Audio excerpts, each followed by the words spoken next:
But what we're seeing is kind of the culmination of the past 6 months of putting this pressure on the cities and the counties that in addition to telling us, they were talking that there's some real action, that we're seeing actual timelines, actual site plans, commitments, especially in light of the Martin decision to comply with Jones and Martin to ensure that no one is going to be cited or arrested or criminalized if they're outside in an unavoidable way, if they have no alternative, and to making alternatives. And so we continue to be hopeful and pleasantly surprised each step of the way by seeing the cities that are taking action. We've always talked about, are there enough beds? Are there enough beds? Obviously, these are long-term plans, but in the short term, I know you'd like to see these things go a little faster.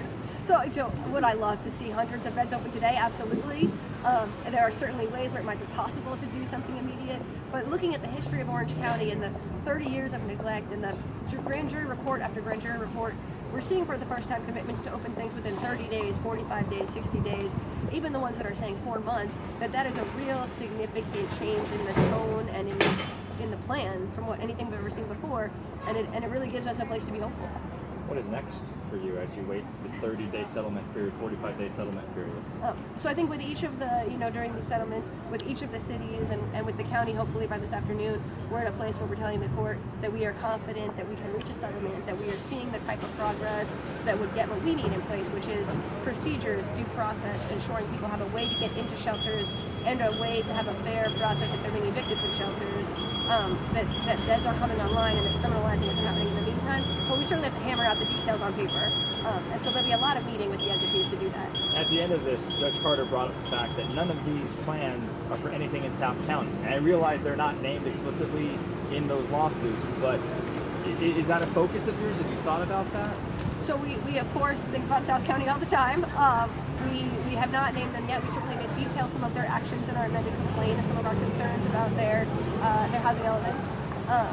We did not necessarily anticipate that being a part of today's discussion, but we're going to check in with the county in 45 minutes and see where we can get in terms of whether we can reach any progress on South County solutions, and if not, whether that prohibits a settlement here, or if we can reach something that would maybe not include South County and leave that to another day. But in a perfect world, you'd love to see a shelter in South County. So South County absolutely will have to open a shelter or end criminalization. That in this world, perfect or not, it's going to happen.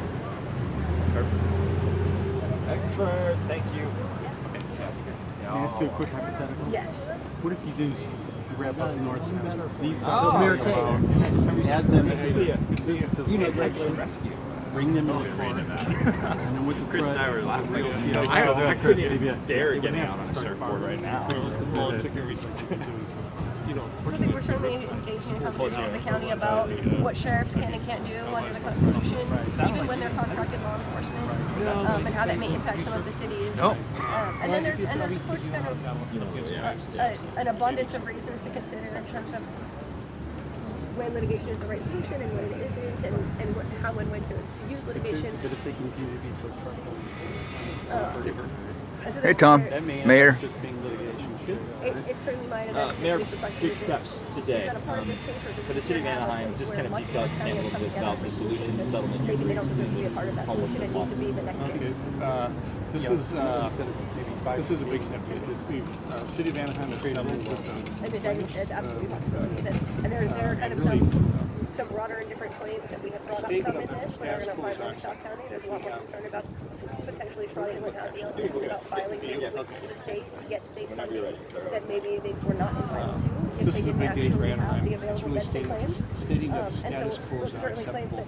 We even have if, folks some North and Central who've been very California patient in our city counties may residents, have some things but we're not our parks and sidewalks looking to jam them up, or are we're needed for looking their to find intended solutions. purposes. There are cities that are looking for And we have folks Then by all in our means, city accept that their violation frankly law. need help.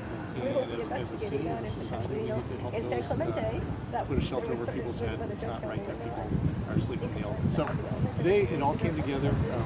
Our city's going to build shelters. We're going to build more shelters so that ultimately, not even ultimately, so we will solve this one as well, and we'll take care of our folks in our city. When you look at that Salvation Army property, tell me why that is a good solution for your city to kind of make sure you get these people what they need in an area that fits that space. So, first of all, I want to really extend appreciation to the folks at the Salvation Army. It's a site that is obviously sites for a shelter are sensitive. This is as good a site as we have in the city. It's an ideal site. It's adjacent to an existing adult rehab center. The Salvation Army has been around for years.